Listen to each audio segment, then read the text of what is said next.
Hi guys, and welcome back to the channel. So today I'm making the individual toad in the hole with mash and onion gravy, and I'm going to do some peas as well, possibly some carrots, we'll see. So I'm just going to start off by slicing my onions up. So you can dice them if you want, or you can just put them into rings. I tend to put them into rings, and you want them fairly thick because in the gravy they will reduce down.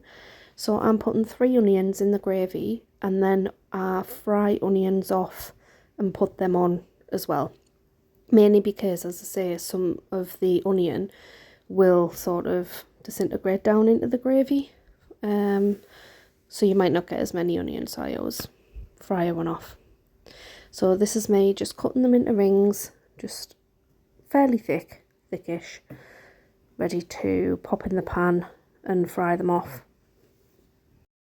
Into a pan big enough to hold the liquid and like the amount of gravy that you're making. I'm going to put some oil in and a knob of butter, and I'm just going to pop that onto the gas just to melt down and get nice and bubbling hot, just ready to put the onions in to fry them off. Now I do break them up a little bit. You don't have to if you don't want to, but I like to just break them up. It just makes it a bit easier to stir them around and stuff. Eventually they will come apart themselves anyway, I think, but yeah, just something I do.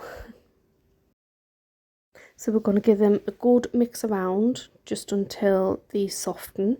Now throughout the sort of recipe you will see that I'm not using any salt because I'm using stock pots and they contain salt. I'm adding Worcester sauce in there, or Worcestershire sauce, whatever you want to call it. So I'm adding that in as well, so I'm not adding any salt into any of the dish really because I think the flavour's going to be there. So I'm just adding in a little bit of brown sugar, that's soft light brown sugar. So I'm going to mix that in, and once the sugar's dissolved I'm just going to add 2 tablespoons of flour in there, plain flour. So I used plain flour anyway, and that's just going to act as a thickening agent. So I'm going to when I put the flour in, I'm just going to continue stirring it round, and so it sort of cooks off the flour and the rawness of the flour.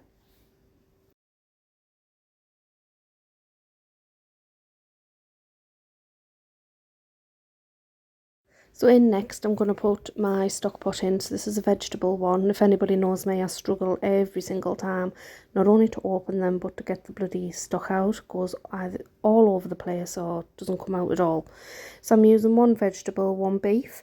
Now my gravy here is not going to be like the dark brown gravy that you tend to see, and that's because I'm using stock pots, and I'm adding a little bit of Bisto gravy granules in, but I'm not using a stock that's like going to create like a dark gravy, but the flavours are really there.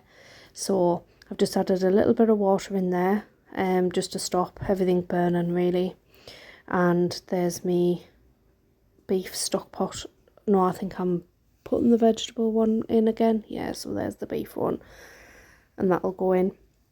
And again I'm just going to add some a little bit of Bisto, which you'll see coming up, and Worcester sauce and some pepper, and then just the amount of water that you need to make your gravy to fill the pan really. And once that is all simmered down, you will have your onion gravy.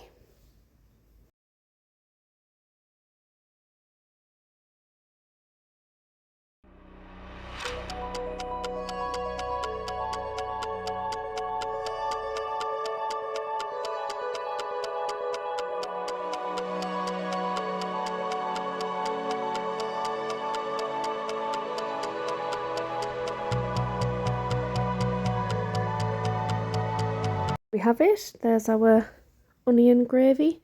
So I'm just gonna set that aside. So that's done now. I've got some mashed potato bubbling away on the other hob, and I'm going to make me Yorkshire pudding mix next. So I've got a video on this already. Basically this is my method. there's loads of different ways and means about doing this. You can, on YouTube, there's loads of variations, but this is just the way I do it. So I get my jug. This makes 12, and I put 200 ml, so I go up to the 200 mark with my flour. I crack as many eggs in as possible to get us up to the 400 mark. Sometimes that takes 4, sometimes it takes 6. Just depends on what size eggs I'm using.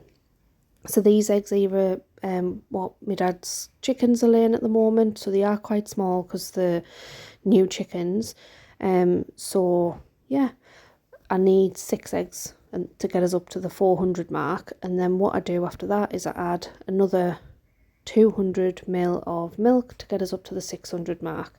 So 200 flour, 200 egg, 200 milk, and I just used green top milk because that's just what I buy. Yeah, and I just put some pepper in there as well. You can add a bit of salt if you want, but again, as I said, I'm not adding any salt into the dish at all really. And once we've added our milk, so we've got equal quantities of all 3 ingredients, and then I'm just going to use a hand stick blender, and that will blitz it all up and mix all of the into a batter basically.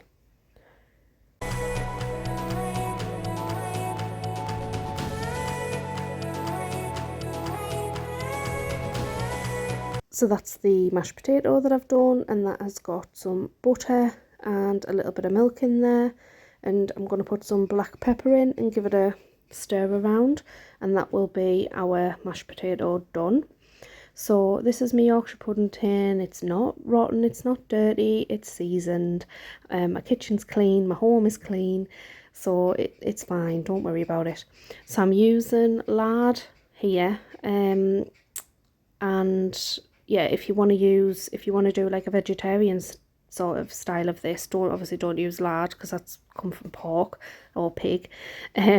So just use oil, but I can't get away with using oil, so I'm just going to put a little bit of lard into each of one of these, and then I'm going to put a bit of sausage. So these sausages I get are like massive, to be fair, so I've just cut them in half, and I'm just going to put one in each of these, and they'll be individual toed in holes basically. So there's our oil. So what I'm going to do, I'm going to pop this into the oven for about 5-10 minutes or so, and then I'm going to put the batter over the top once the sausages have been in for about 5-10 minutes or so. So there's the sausages going in there, and then the batter will go over the top of them, and then we'll have our individual toed in the holes.